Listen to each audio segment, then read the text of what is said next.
కర్మ కాలిపోయి దీన్ని వేసుకున్నానో లేదో కథం నా జిందగీ మొత్తం మొట్టల కలిసింది. ఒక్క రోజు ప్రశాంతంగా తిన్నది లేదు పన్నది లేదు. బయట కొంచెం లేట్ అయింది అనుకో యువత ఉంచుకున్నామంటది. గండం గంగలు పోను ఇంత ఏ నీకే నాకు గుడ్లు గుంజుకాచి గోటీలు లెక్క అవుతాయి. ఇంకా బయట ఏం పొంగుతాయి చెప్పు నేను. ఇంత ఇంటికి రాక జొలిగింది అనుకో కథం గుద్దలు తాగుతాను నీకు వహించిన లంజడుకులో కూడా అని అంటది. ఇది నా ఫ్రెండ్స్ కూడా వస్తలేరు తెలుసా నా ఇంటికి. మస్తుంటాయి కదా ఫ్యామిలీ డ్రామాలు. ఇంత షెట్టుకు షెట్టు ఉన్న మొగన్ని రొట్టె పెంక పట్టి కొడుతుంది అనే పెద్ద మనిషి. నేనెన్నడన్నా దాని మీద చేసింది అడుగు ఒకసారి అడుగు. అవునే నల్లికుట్లదానా సప్పుడు ఏవేవే నల్లికుట్లదానా అంటే నడ్డిగా తగ్గుతా చెప్తున్నా.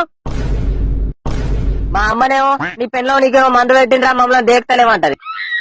ఎట్లా చావాలి ఎంతకని చావాలి చెప్పు. ఇదేనా పద్ధతి గింత పట్టుక తింటారా ఒక్క మనిషి.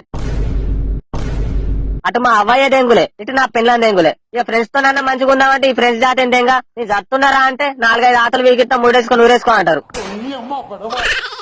ఇంకోటేమో సత్తున్నారా అంటే ఇంకా 4-5 రాళ్ళు ఎక్కువ మీదనే ఎత్తారు. నువ్వు అట్టే చావరా మీదికి రాగాని లంగా బారు కావులు.